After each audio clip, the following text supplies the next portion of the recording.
Algumas semanas atrás, eu falei brevemente em uma conferência em São Francisco, a grande conferência anual com cerca de 10 mil pessoas, principalmente do mundo dos negócios.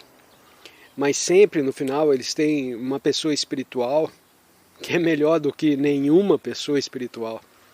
O organizador convidou um pequeno grupo de pessoas que falaram na conferência e alguns participantes foram para sua casa para jantar. Um grupo pequeno, algumas pessoas, mais ou menos umas 150 pessoas. Ele organizou até algum entretenimento. A principal atração era um tipo de mágico. E ninguém, sinceramente, sabe o que ele é. Se é mais para yogi ou mais para mágico. Ou se é uma combinação. Ou se tudo é apenas um truque.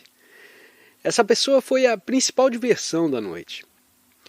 Enquanto as pessoas comiam no jardim, eles montaram uma barraca grande o suficiente para umas 450 pessoas. E no meio da área havia um pedestal elevado e sobre ele uma gigantesca caixa d'água de vidro, com alguns peixes nadando. Então foi anunciado que esse homem viria agora e entraria nesse tanque, segurando a sua respiração por 7 minutos. E isso é o que aconteceu. Ele veio ainda com algumas roupas e submergiu no tanque. Claro, todos puderam ver que ele estava flutuando ali. Houve uma contagem regressiva e durante 7 minutos, enquanto ele estava lá, ele olhou para todo mundo de dentro do tanque, como se fosse um peixe e você olhasse para ele, mas ele estava completamente imóvel. Ele conseguiu prender a respiração por 7 minutos e então finalmente saiu.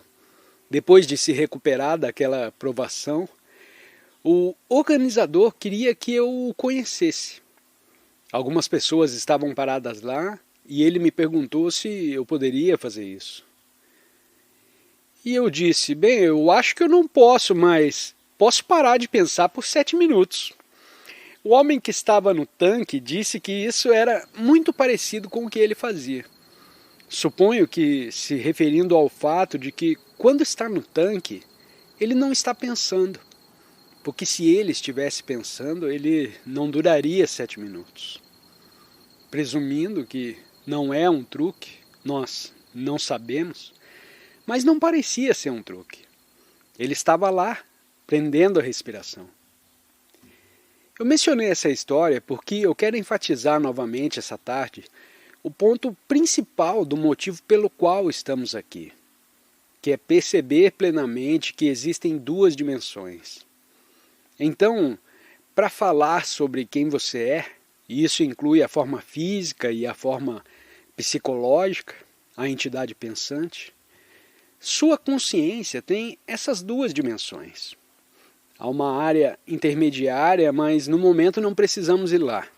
Há a dimensão consciente do pensamento, que cria o seu senso convencional de identidade, e existe o espaço mais profundo, onde há uma vasta consciência que não é definida na forma. Então, há vocês dois, o conhecido, a pessoa, e o desconhecido, o indefinido, ou como Buda chamou, o não manifestado, o não nascido, o não criado. O Buda acrescentou que em um de seus sutras, e aqui eu faço uma tradução livre, ele disse que existe o não nascido, o não manifestado, o não criado, e se não houvesse o não nascido, o não manifestado e o não criado, não haveria como escapar do nascido, do manifestado e do criado. Eu estou acrescentando em minha tradução livre que você ficaria completamente preso a isso. Então, há uma dimensão em cada ser humano que é muito mais profunda do que aquilo que você convencionalmente considera como eu. Não se pode dizer que existe um eu que é definido através do pensamento e que há um eu mais profundo que não está definido. O propósito de sua existência em termos evolutivos é encontrar esse ser mais profundo, o indefinido, o desconhecido, e trazer isso para essa dimensão, para a sua vida. Todos vocês fazem isso e já descobriram que não precisam pensar continuamente e que seu senso mais profundo de quem vocês são não depende do que a mente está dizendo sobre vocês. Existe um sentido mais imediato e mais real do eu do que você poderia encontrar pensando sobre quem você é. Para acessar o não manifestado, o não nascido, o não criado, se você quiser usar essas palavras, você tem que encontrar dentro de você o espaço de nenhum pensamento que sempre está lá, mas que é encoberto pelo pensamento contínuo. Gradualmente você descobrirá que o desconhecido está sempre presente. Primeiro você precisa se sentir confortável ao entrar nesse espaço, sem saber nada. Porque é isso que você está acessando, o desconhecido, o indefinido, que é a própria inteligência primordial. Não a inteligência que se tornou o pensamento. Essa é a única coisa que você pode medir até um grau limitado, mas existe uma inteligência primordial que você deve acessar, da qual precisa abrir mão, não completamente porque ela ainda está lá, mas da sua confiança exclusiva e principal no conhecimento acumulado e no pensamento. Se você não desistir de sua confiança no conhecimento condicionado, pensando que nunca poderá ir além, então você será muito limitado. Não será criativo e, em última análise, não será sábio. Você pode ter uma mente altamente desenvolvida, mas sem sabedoria. Ter uma mente altamente desenvolvida sem sabedoria é uma força orientadora subjacente que pode ser perigosa. No nível mais profundo, essa mente altamente desenvolvida, seja em uma pessoa ou em uma sociedade, pode causar estragos a você e aos outros. Quanto mais desenvolvida ela for, mais destrutiva ela é potencialmente. Você descobre muitas vezes que algumas pessoas que dirigem países têm, claro, um diploma universitário e, bem, nem todos, mas alguns podem ser considerados inteligentes em termos convencionais. No entanto, muitas vezes, suas ações são, na verdade, muito pouco inteligentes. Não levam em conta a totalidade da situação, as implicações mais profundas de suas ações. Por isso, o que dizem ou fazem não está ligado ao reino da sabedoria. Não preciso mencionar nomes, mas olhem para qualquer político que lhe venha à mente. Olhem para os últimos 20 anos. Alguns podem lembrar a falta de sabedoria surpreendente que tiveram.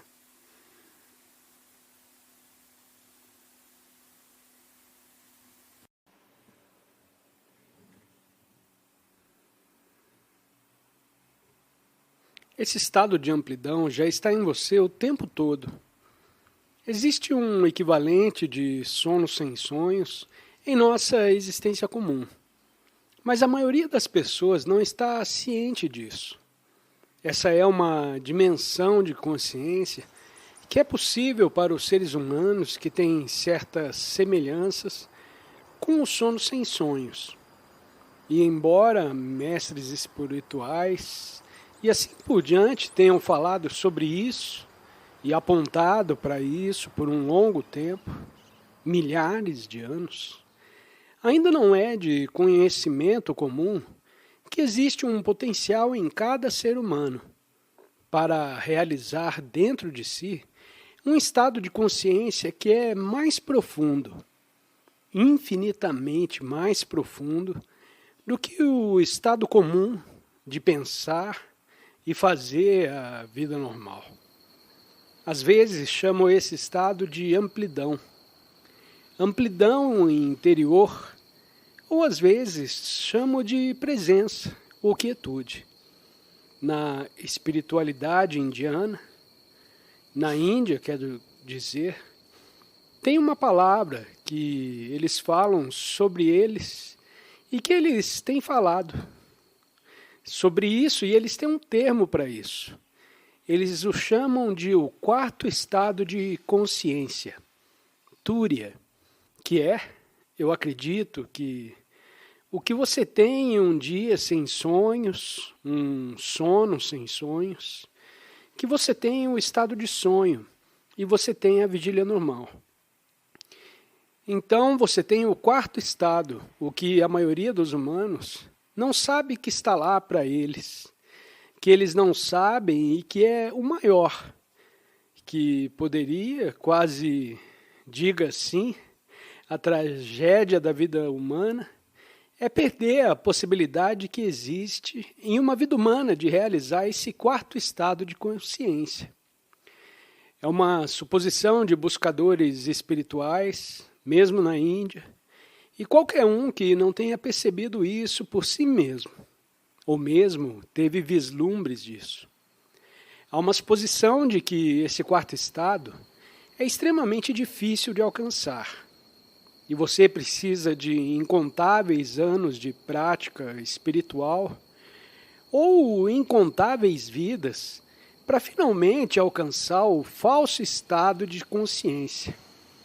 E essa crença realmente o impede de percebê-lo dentro de si mesmo, porque esse estado de espaço já está em você o tempo todo. Então, se acredita que é algo que você precisa alcançar em algum momento futuro. Aquela crença de que o pensamento continuamente impediria você de realizá-lo agora, porque você mentalmente sempre projetará. Então você diz, eu vou meditar porque eu quero atingir em algum momento o quarto estado.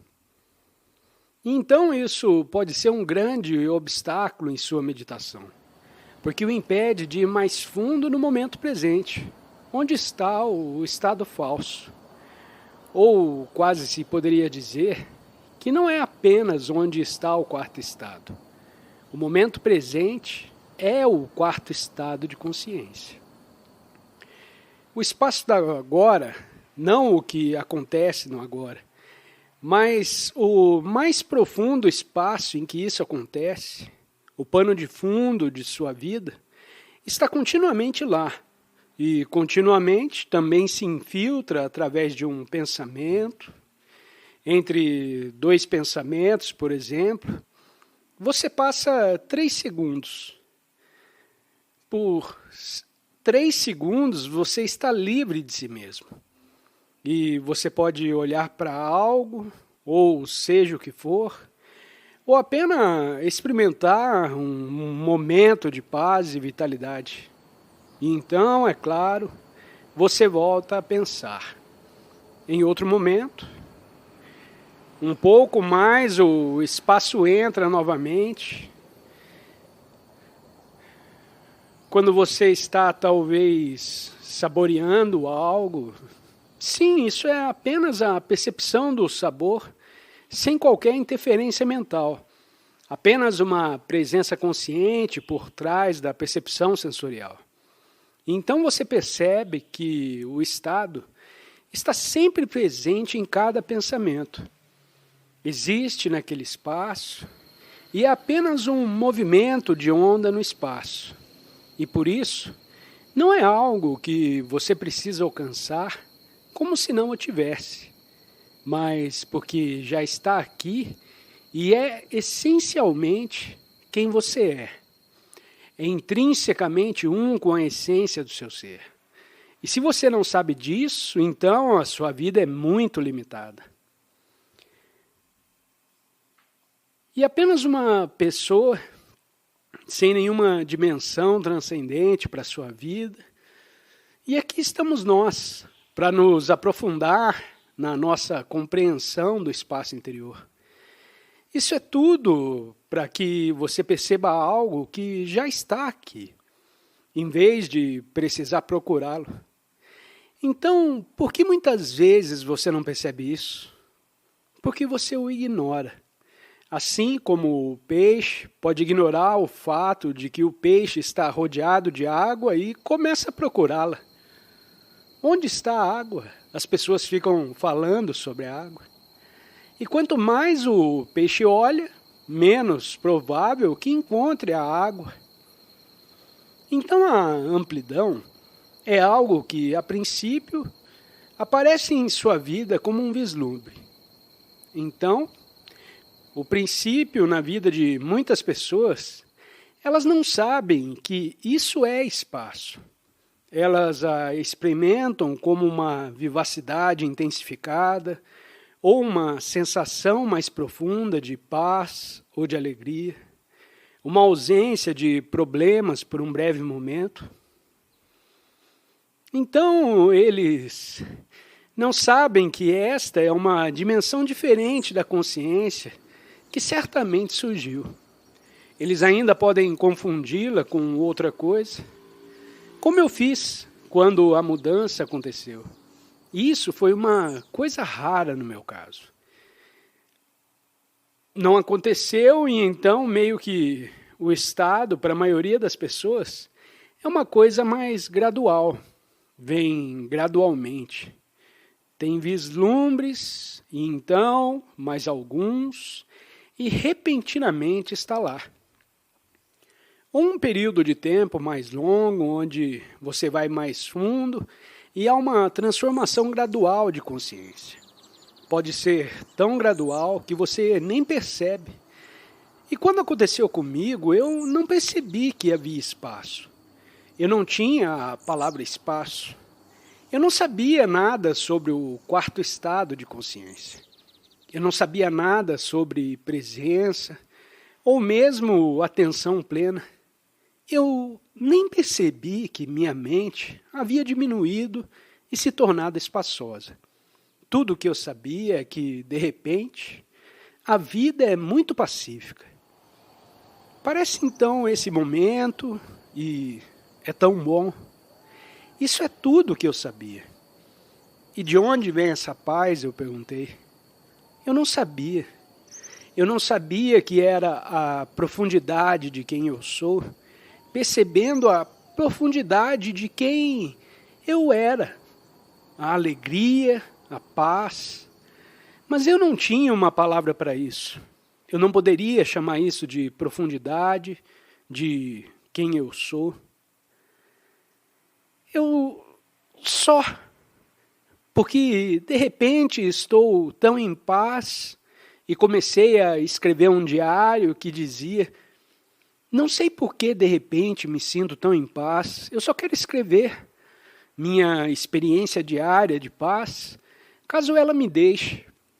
Então, pelo menos, eu posso me lembrar disso. E eu escrevi que ainda está em algum lugar, não sei onde, está trancado. Eu não preciso olhar para ele, mas é interessante que não havia nenhuma compreensão de onde isso se originou e o que era isso. Como ela surgiu, então, a compreensão veio depois. Então, você também, você pode muito bem, não você, mas todas as pessoas em sua vida, qualquer um que não esteja totalmente, continuamente infeliz, ansioso, com raiva, medroso ou continuamente chateado ou continuamente em um estado de profundo descontentamento. E há tantas pessoas assim. Não sabem qual é a porcentagem da população. Uma porcentagem não insignificante da população que vive em um estado quase contínuo de descontentamento, de uma forma ou de outra.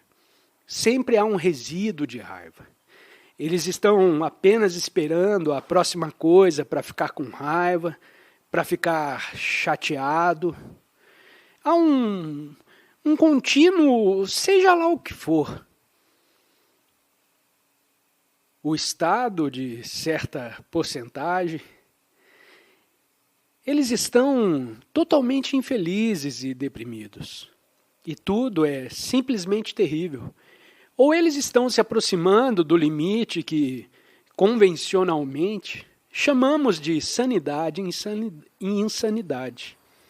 Então, eles vão além desse limite e então são declarados clinicamente insanos, ou o que for. Então há muitas pessoas em sanatórios que são tão obcecadas com suas mentes porque não há espaço algum e as pessoas são muito infelizes, totalmente infelizes na maioria das vezes, e também experimentam virtualmente nenhum alívio de sua mente. Portanto, nenhum espaço criado torna a vida muito infeliz. E isso é o equivalente a alguém que não pode, se isso for possível, que não pode entrar em um sono sem sonhos. Tudo o que você experimenta são seus sonhos, e algo o impede de entrar em um sono sem sonhos, que seria horrível, e claro que você enlouqueceria. O mesmo se aplica ao estado de vigília comum. Alguém que não tem absolutamente nenhum acesso ao espaço interior ficará extremamente infeliz em seu estado de vigília normal e deixará os outros infelizes. Alguns se tornarão violentos e criarão violência. E às vezes são pessoas, claro, que pessoas violentas são tão inconscientes e infelizes que eles criam, tornam-se violentos ou se atraem ou são atraídos um pelo outro. E então você tem um grupo de pessoas, milhares, 100.000, às vezes 1.000.000, às vezes milhões, que são violentos.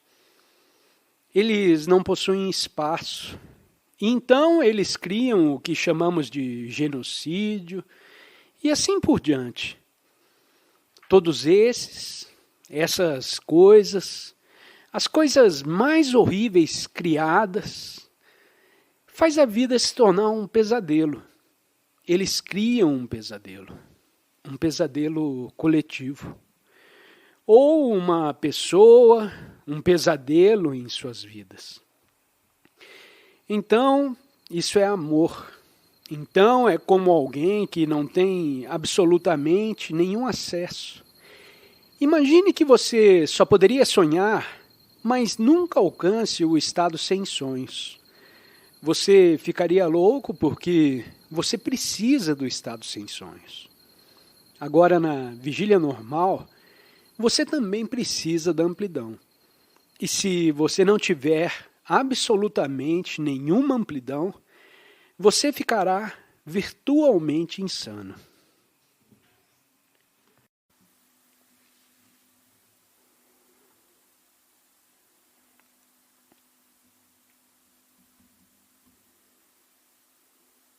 Não ficar perdido em pensamentos não significa que você não fará mais planos.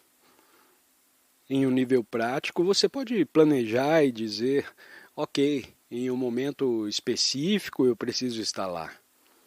Se você pertence a uma geração mais antiga, pode anotar em um diário onde precisa estar. Se você pertence a uma geração mais jovem, seus dedos se movem de maneira diferente. Eles gostam de tecnologia, mas muitas vezes ainda erram nas coisas. Há uma maneira de estar totalmente presente enquanto planeja. Assim você se concentra no próximo destino, a que horas deve chegar e o que precisa fazer. Você pode anotar tudo isso e ainda se sentir totalmente presente nesse momento de planejamento. Então, após terminar, sua atenção volta ao aqui e agora. O curioso é que, ao fazer isso, você começa a aproveitar todas as pequenas coisas da vida que antes havia esquecido ou negligenciado. A mente tende a projetar apenas as coisas maiores. E mesmo em pequena escala, a próxima grande coisa, como fazer minha mala ou pegar o ônibus, é desvalorizada. Você pensa, tudo bem, agora eu preciso estar lá. Então, você desce do ônibus e se pergunta, ok, para onde eu preciso ir agora? E claro, isso é apenas um alívio temporário, porque logo você está projetando sua mente para outro lugar. Quando você está sentado em um avião ou no carro, sempre há um momento mais importante no futuro que você negligencia. O que você ignora continuamente são todas as coisas pequenas que realmente constituem a maior parte da sua vida. São essas pequenas coisas que você antes relegava à periferia da sua existência. E o que são essas pequenas coisas? São, por exemplo, os objetos que você manuseia no seu dia a dia, as coisas que você pega e coloca em lugares, o mundo ao seu redor, andando, respirando, olhando para o céu, admirando uma árvore, sentindo a vivacidade de outro ser humano. Essas são todas as pequenas coisas que constituem a vida. Mesmo se você for um suposto VIP aos olhos do mundo, o que é lindo e sem sentido, é apenas uma narrativa. Você vai de uma coisa significativa para outra, mas todos os passos que dá, mesmo se for em uma limusine, como às vezes faço quando vou dar palestras, onde os organizadores enviam uma limusine para me pegar, são apenas pequenas coisas. Você anda até o carro, respira, e em seguida você entra e diz a si mesmo, ok, estou apenas sentado aqui, respirando e olhando pela janela. Então você chega a um local e dá alguns passos para dentro de uma pousada, senta-se de novo. Quando você entra no palco, tudo isso é constituído por pequenas coisas. Mesmo se você é o Papa ou o presidente de uma grande empresa, ou até de um país, a vida ainda é feita de pequenos momentos. Geralmente as relações com os objetos são esquecidas, pois cada objeto é tratado como um meio para um fim. Mas se você vive de uma maneira mais presente, os objetos ainda podem ser meios para um fim, mas também merecem a sua atenção. Mesmo pegar um copo e beber um pouco d'água pode trazer prazer. Muitas pessoas só percebem isso pela primeira vez, se é que alguma vez percebem, quando experimentam certos tipos de drogas, como o ácido, que amplifica suas percepções sensoriais e desliga a mente pensante. Então, pela primeira vez, você pega um copo d'água e pensa, uau! Isso é tão incrível. Eu não posso acreditar. E ao beber, o sabor é maravilhoso. Nossa, a água é incrível. Você se dá conta de que está viva, de que é um líquido. E eu não tomei ácido para sentir isso. É apenas dar sua atenção total, sem interferência do pensamento, apenas com a consciência. Todo o pano de fundo contribui para esse estado de paz interior ou contentamento.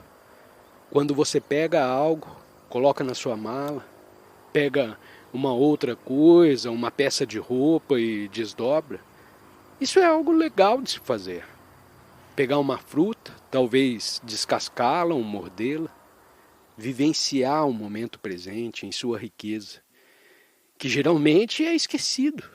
Porque você está procurando algo mais significativo.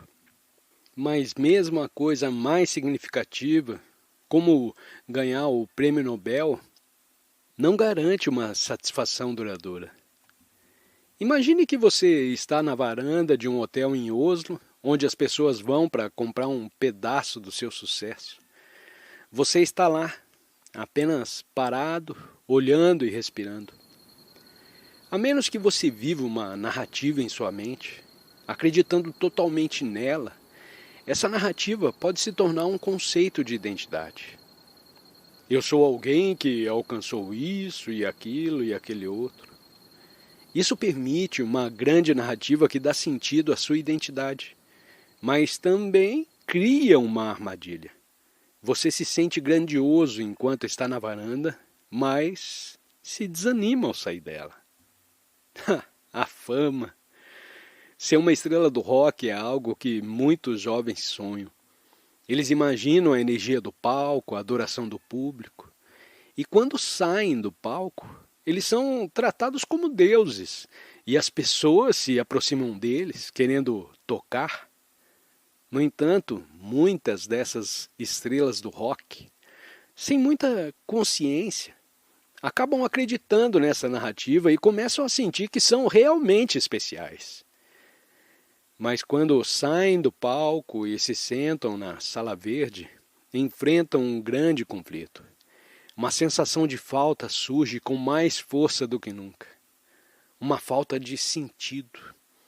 E é aí que muitas vezes recorrem a drogas para aliviar essa sensação. Elas acreditam que precisam de algo a mais para preencher esse vazio, o que muitas vezes resulta em comportamentos autodestrutivos. Muitas pessoas vivem esperando por algo que acontecerá no futuro. Claro, você pode ter sucesso em seus empreendimentos e isso é bom, mas isso não proporcionará uma realização duradoura, nem definirá quem você realmente é.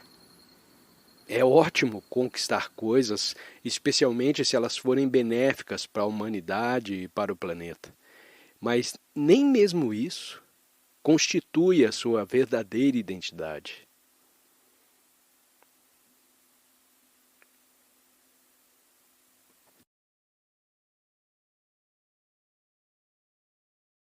Se gostou da música e quiser ter acesso a mais conteúdo semelhante, visite o canal Light Sounds e inscreva-se para receber mais conteúdo semelhante. Muito obrigada e até a próxima!